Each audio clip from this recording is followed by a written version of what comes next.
ሰላም ሰላም የእርፋና ቲዩብ ቤተሰቦች እንዴት ናችሁ?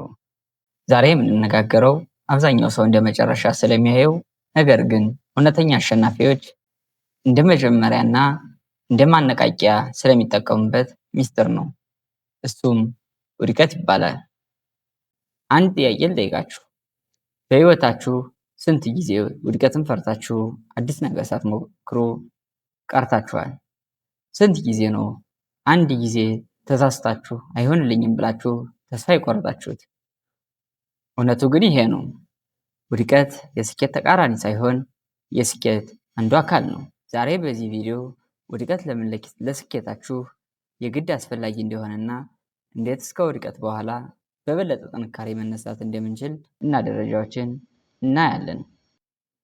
ይህ ቪዲዮ የሽንፈት ፍርሃታችሁን ሰብሮ ወደ ትልቅ ድል ይመራችኋል። ብዙዎቻችን ያደግነው ውድቀት እንደ ውርደት በሚቆጠርበት ማህበረሰብ ውስጥ ነው። ትምህርት ቤት ስንሳሳት ቀይ ምልክት ይደረግብናል፣ ስንወድቅ እንቀጣለን።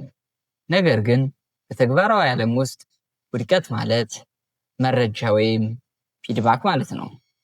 ቶማስ ኤዲሰን አምፖልን ለመስራት 1000 ጊዜ ወድቆ ነበር።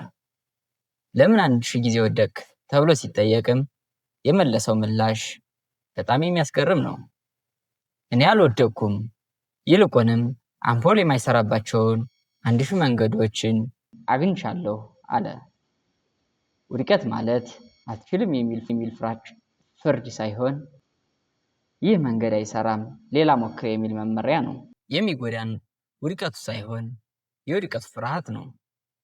ፍርሃት ሰንሰለት ነው። ምንም እንዳንጀምር፣ እንዳንፈጥርና እንዳንገሰግስ ያደርገናል። ብሳሳት ምን ያጋጥመኛል? ሊከሰት የሚችለውስ መጥፎ ነገር ምንድን ነው ብላችሁ ራሳችሁን ጠይቃችሁ ታውቃላችሁ?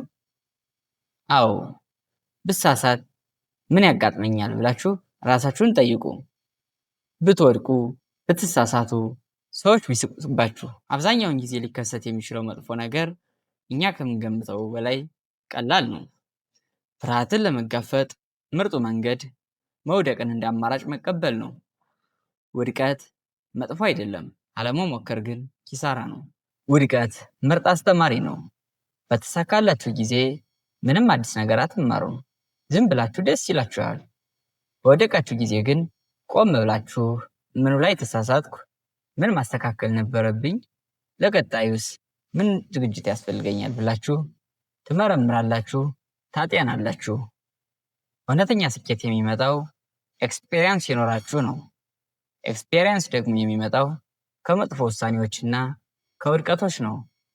ስለዚህ ውድቀታችሁን እንደ ውድ የትምህርት ክፍያ ቆጠሩት። በነፃ የሚገኝ ስኬት መሰረቱ ደካማ ነው። ውድቀት ጡንቻ ነው። አንድን ነገር ደጋግማችሁ ስትሞክሩና ስትወድቁ ችግር የመቋቋም አቅማችሁ ያድጋል።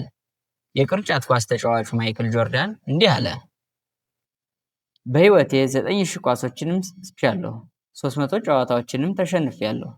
ደጋግሜ ስለወደቅኩኝ ዛሬ አሸነፍኩኝ አለ።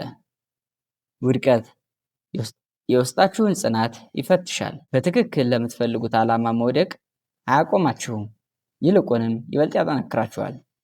የብረት ጥንካሬ የሚመጣው በእሳት ውስጥ አልፎ ነው። እንደ ማስረጃ ሳይሆን እንደ መማሪያ እዩት። በቃላት አጠቃቀማችሁ ላይ ገና የምትለዋን ቃል ጨምሩ። አልቻልኩም ከማለት ይልቅ ገና አልቻልኩም በሉ።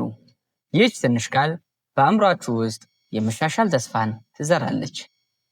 ውድ የእርፋና ቲዩብ ቤተሰቦች፣ ዛሬ የምነግራችሁ ዋናው ቁም ነገር ይሄ ነው። ለመውደቅ ፍቀዱ፣ ለመሳሳትም ፍቀዱ። ያልወደቀ ሰው ምንም አዲስ ነገር ያልሞከረ ሰው ብቻ ነው። ታላላቅ ህልሞቻችሁ ከውድቀት በስተጀርባ ተደብቀዋል። ስለዚህ ውጡና ሞክሩ። ብትወድቁ እንኳን በበለጠ ጥበብ ትነሳላችሁ። እናንተ በቅርቡ ከገጠማችሁ ውድቀት የተማራችሁት ትልቁ ትምህርት ምንድን ነው? ኮሜንት ላይ አጋሩን፣ ሌሎችም ይማሩበት። ይህ ቪዲዮ አዲስ ጥንካሬ ከሰጣችሁ ላይክ አድርጉት። ተስፋ ለቆረጡ ወዳጆቻችሁ ሼር አድርጉላቸው። ለተጨማሪ ህይወት ቀያሪ ትምህርቶች ሰብስክራይብ ማድረጋችሁን አትርሱ። በቀጣይ ቪዲዮ እስከምንገናኝ ውደቁ፣ ከውድቀታችሁም ተማሩ፣ ታላቅ ሰው ሁኑ። እስከ ቪዲዮ የመጨረሻ ድረስ ስለተከታተላችሁኝ ከልብ አመሰግናለሁ።